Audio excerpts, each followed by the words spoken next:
Són les 12:31, tornem aquí a l'hora del vermut. Ja sabeu que cada setmana coneixem, podríem dir, un badaloní d'adopció. Avui coneixem en Diego Civilotti, argentí de La Plata. He vingut a parar a Badalona en relació a la feina del meu pare, perquè ell ja era músic a l'Argentina i va entrar en relació amb el director llavors del Conservatori de Badalona, en Josep Soler, i va començar a treballar al Conservatori i li van donar l'oportunitat, diguem-ne, que ell sempre buscava i que l'Argentina era en aquell moment molt complicat. I llavors, bueno, vaig començar a tenir una relació amb Badalona així maca, no? Perquè el meu pare de seguida s'hi va sentir molt acollit aquí, i com tenia relació amb el projecte que sempre ja havia volgut tenir, que no havia pogut materialitzar allà a l'Argentina, i aquí li van donar l'oportunitat, doncs, de seguida ell s'hi va sentir molt identificat i jo vaig arribar per aquí. És veritat que jo vaig viure a Barcelona molt temps, però sempre volia venir a viure aquí i estava molt relacionat amb la ciutat i amb la gent d'aquí. Soc professor de filosofia, sense feina ara mateix, però la música cada dia està al voltant meu i ja sigui tocant o em relaciono molt amb músics, clar, perquè el meu pare ho vaig viure des de petit, no? I llavors, potser per mi la música és la connexió amb la meva arrel o en saber d'on vinc, perquè tota la meva família està ple de músics i molt més bons que jo, no? I que s'han dedicat més, no? Però sempre que m'hi trobo amb la música, m'hi trobo amb el meu avi, que també ell és cantor de tango, i amb el meu pare, que és compositor, i tinc cosins que són guitarristes, violinistes, o sigui que és trobar-me amb la família una mica, és com a casa.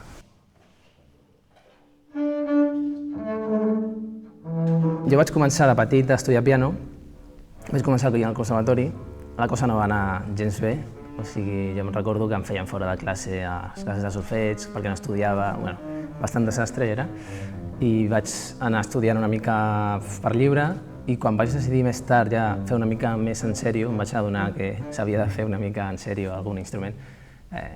Primer que no hi havia massa oportunitats d'entrar a altres instruments, però després el contrabaix m'atreia molt perquè està molt relacionat amb el tango, o sigui, és un instrument que jo volia un instrument que pogués tocar tango i que sigués fàcil de començar de gran, no? I el contrabaix és un dels instruments que permet, encara que siguis gran, poder tenir alguna oportunitat de tocar, no? Començant de gran. El tango és una música que surt dels immigrants europeus que trobaven a faltar a la seva terra, no? I després ho viu l'argentí que està a Europa i troba a faltar també la seva terra. O sigui, és una música que sempre parla de la nostàlgia i del dolor aquest, i sempre tot molt tràgic i sempre m'he sentit molt identificat perquè el meu pare me'n parlava molt, el meu avi que canta tango i tal, i sempre he estat molt identificat. Quan vaig arribar aquí tenia un any i poc. Quan vaig complir els 18 vaig anar cap allà a viure, jo sol, i els meus pares es van quedar aquí, però la cosa no va funcionar molt i vaig tornar. Jo vaig anar a l'Argentina després del Corralito, o sigui l'any 2002, 2003, i era molt complicat. O sigui, hi havia vagues a tot arreu, tot estava tancat, hi havia com una sensació de depressió general. Jo vaig anar a la universitat, me'n recordo, i gairebé no hi havia classes, o sigui, era tot molt... Sí, i al final vaig decidir tornar aquí i continuar, fer aquí la carrera i tal. Jo vaig criar-me aquí, però entre argentins nostàlgics, a més de la seva, que estaven lluny. Sempre parlant d'una Argentina que ja no existia tampoc, una Argentina idealitzada, que era la d'abans de la dictadura, als anys 70, no? Que era una Argentina molt diferent a la de després. I llavors jo sempre tenia una idea molt idealitzada de l'Argentina i sentia com una nostàlgia d'alguna cosa que no havia viscut, una cosa molt estranya, perquè el meu pare em parlava d'aquella Argentina que, clar, jo quan vaig anar ja no la vaig trobar una altra cosa que no hi era. I jo sento és molt estrany d'explicar-ho perquè és una enyorança d'alguna cosa que no existeix, o sigui, jo quan he anat allà em trobo com les runes del que el meu pare em parlava, no? Però sí que... El que passa és que jo m'enyoro coses allà i quan vaig allà me n'adono que hi ha coses que enyoro d'aquí també, no? O sigui, que d'alguna manera tampoc soc molt... Sempre estic enyorant, no? És complicat perquè està el meu pare, la meva mare i el meu germà estan allà i aquí tinc... Clar, m'he casat i tinc la dona, llavors des del punt de vista familiar estic una mica entre dos mons i tot depèn, suposo, també de com em vagin aquí les coses perquè mai no tanco la porta en allà, però és veritat que estic molt integrat aquí i a Badalona estic molt bé, o sigui, realment és una ciutat que s'hi viu molt bé. Llavors, és complicat, hi ha dies que penso que hi ha alguna oportunitat i d'altres dies que penso que em quedaré aquí sempre, o sigui que encara estic amb molta incertesa. Sí.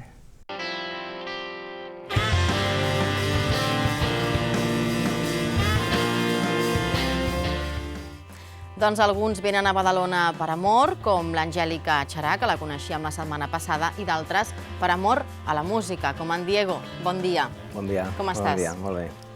Aquest projecte musical del teu pare, que deies en el reportatge, que és el que et fa venir aquí, no? Quin és aquest projecte? Sí, és el projecte del meu pare després d'uns anys molt difícils a l'Argentina. Ell s'hi dedicava allà, però tenia projectes més grans. Allà tocava en una banda de l'exèrcit, i ell estudiava composició i tenia uns altres horitzons, i aquí va arribar i va trobar, amb molt d'esforç també, però va acabar trobant el seu lloc.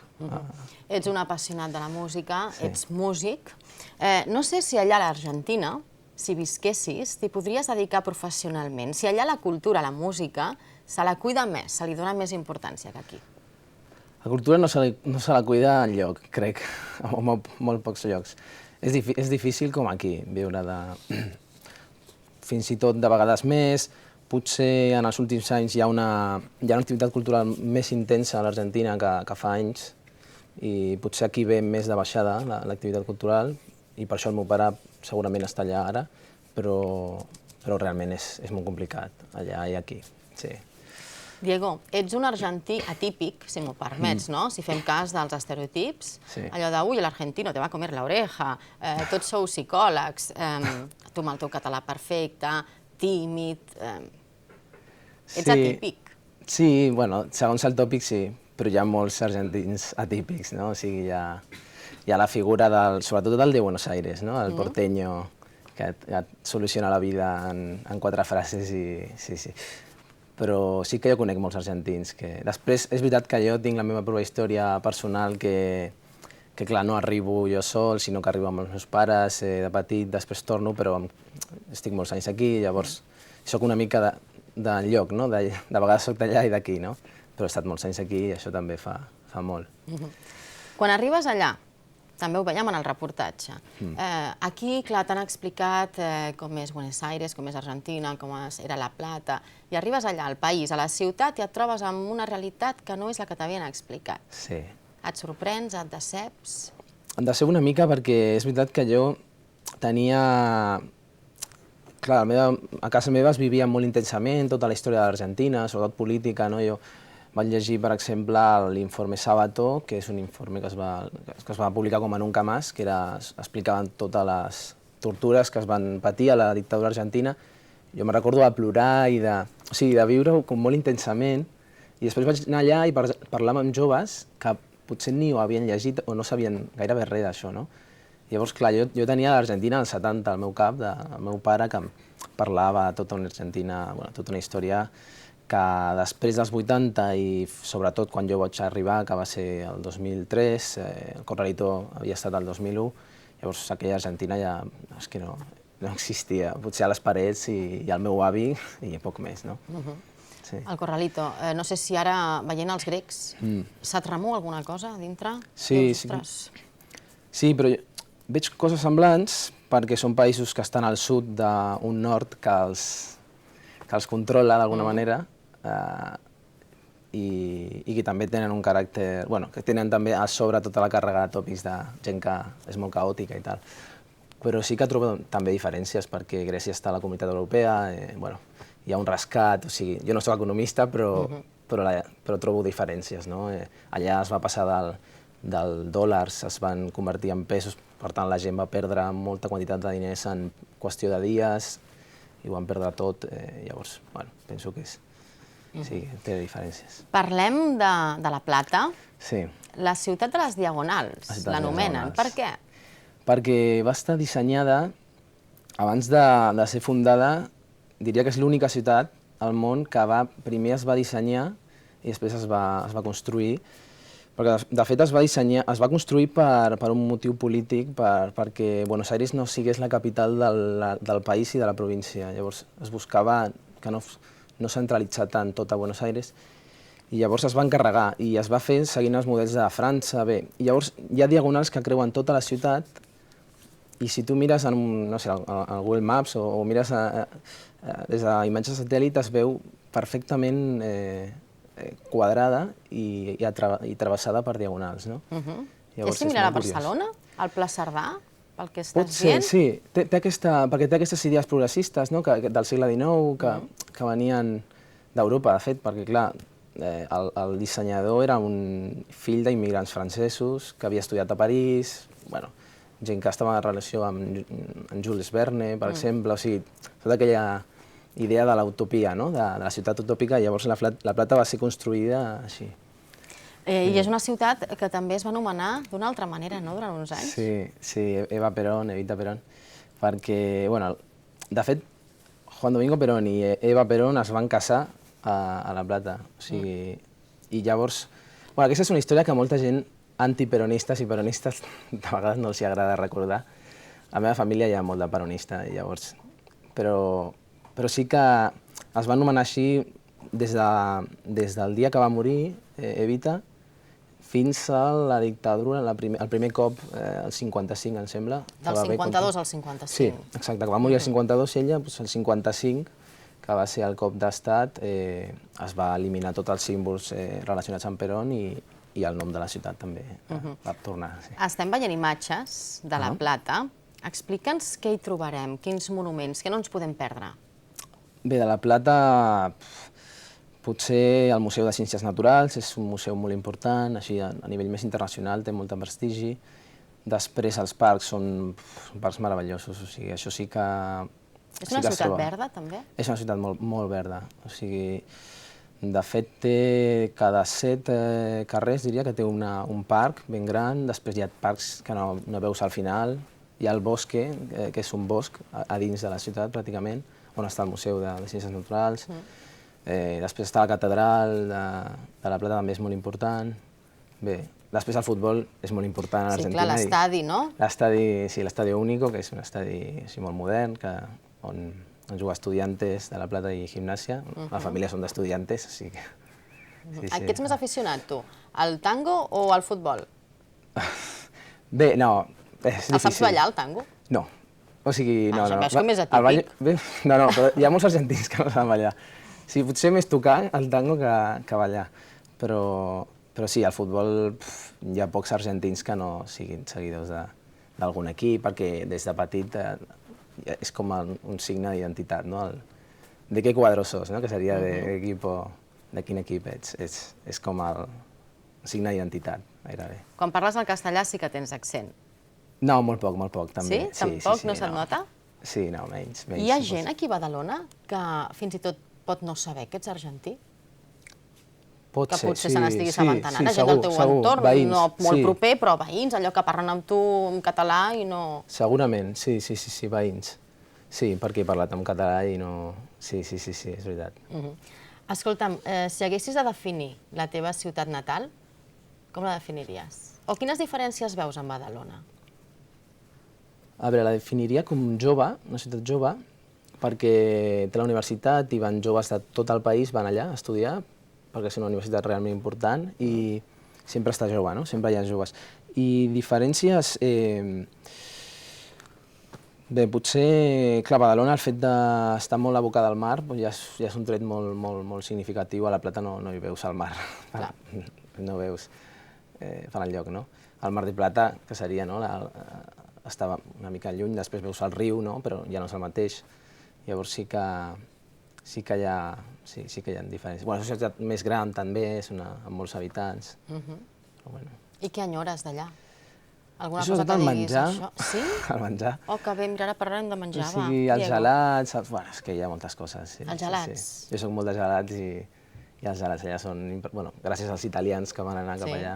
Sí, sí, cada fet, bueno, fa 2 setmanes, em sembla que vau fer, amb el Toni, vau entrevistar del Xiringuitali, que vaig parlar amb ell per casualitat també, o sigui que...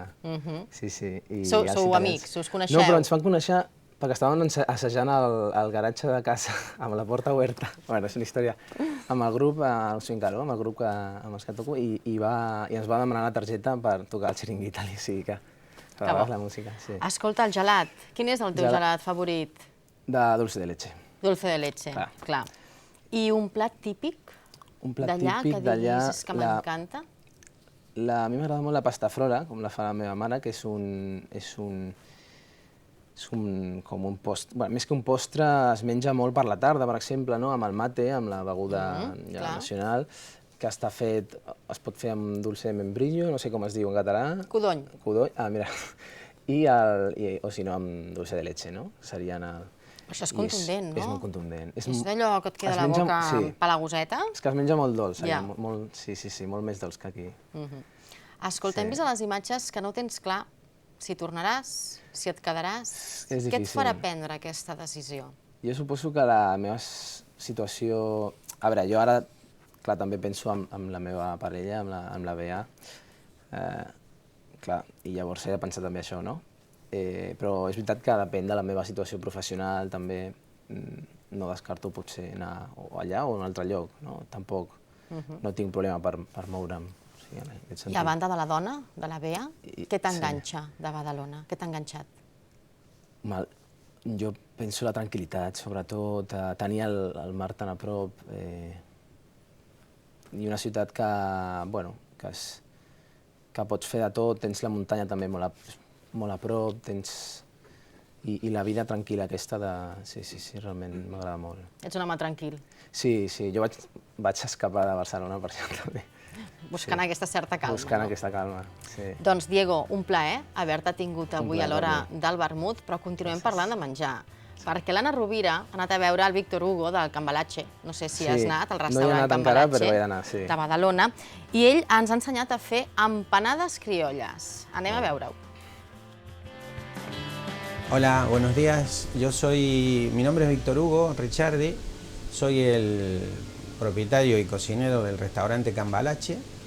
Y hoy me propongo hacer para ustedes la empanada criolla, que la han comido tantas veces en las ferias, ahora mismo en la Feria de la Tapa que tuvimos en la playa de Barcelona. Es bastante sencillo y bueno, les voy a enseñar cómo se hace.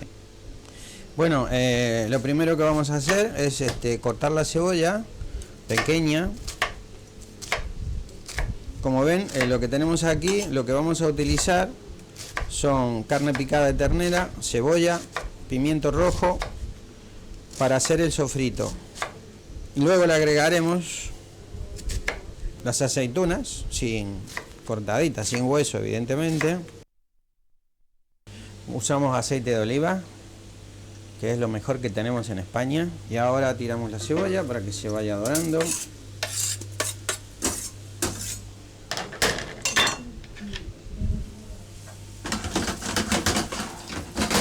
Mientras esto se va haciendo, cortamos el pimiento rojo. Lo corto pequeño para que se sienta el sabor, pero tampoco tengan que masticar demasiado, digamos, ¿no? Tiene que formar parte del relleno, le da su particular sabor y sobre todo color. Agregamos el pimiento. Remeñamos un poquito.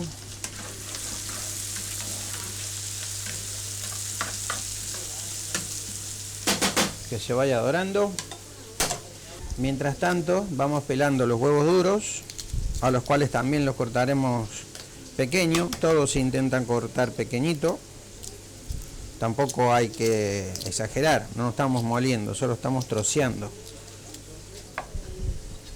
Ahora hacemos lo mismo con el huevo.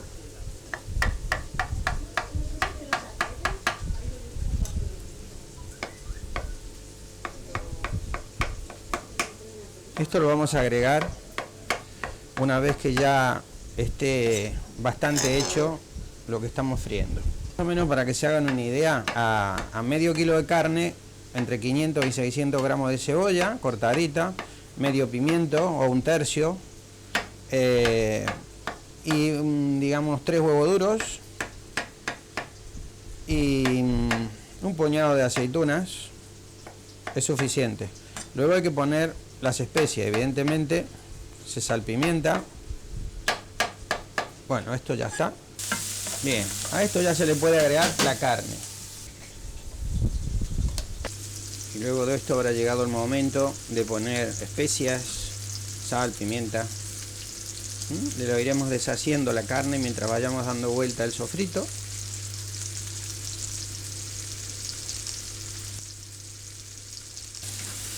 Bien, ya podemos empezar a poner sal, pimienta y una cosa muy importante, ahora le agregamos un poquito de orégano.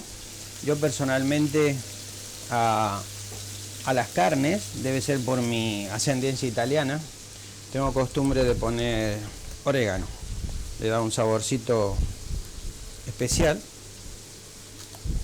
y también le pongo un poquito de perejil.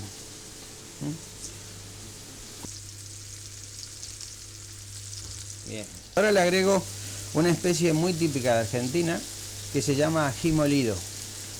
Ají molido. No pica, pero es algo muy común en toda la cocina argentina. Le da un sabor particular. Si nos excedemos, puede picar un pelín, pero nada que ver con el picante de otros países como México, Perú, Chile. Y ahora le vamos a echar el huevo y las aceitunas.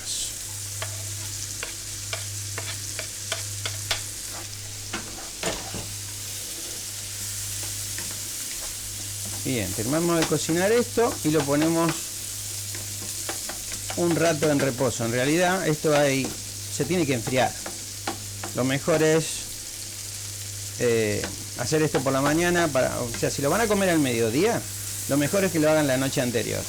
Entonces esto, una vez cocinado, se pasa a un tupper y se pone en la nevera. Lo mejor es trabajarlo frío. Una vez sacamos el relleno de la nevera que hicimos el día anterior, lo vamos a hacer hoy. El relleno queda de esta manera.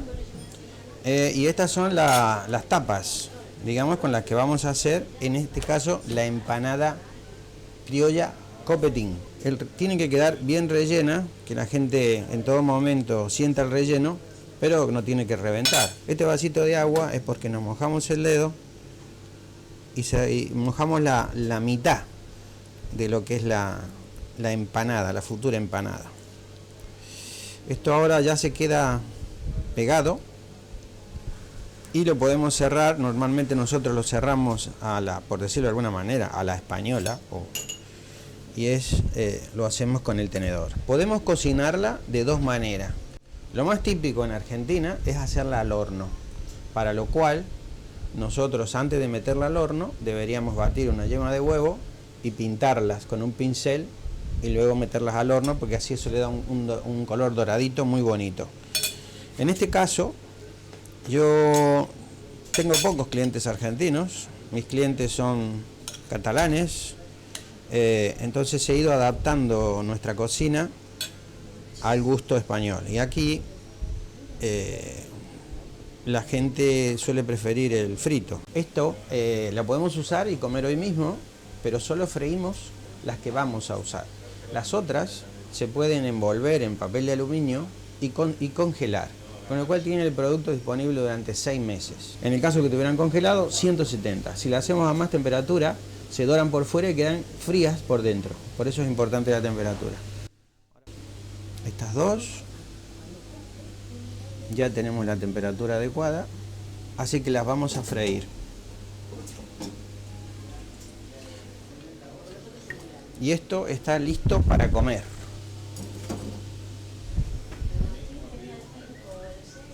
Las dos empanaditas que hemos hecho. La gente la coge con la mano, y si no, se hace una especie de pañuelito pañalito, y se le entrega así a la gente en el caso de que estuviéramos comiendo de pie, en plan tapa, ¿no? Te digo que se come en posición pato. La posición pato es piernas abiertas, culo para afuera. Nada más. Los esperamos en calle Conquista 139 de Badalona. El día 21 de julio cumplimos 33 años. Adiós y buenas tardes.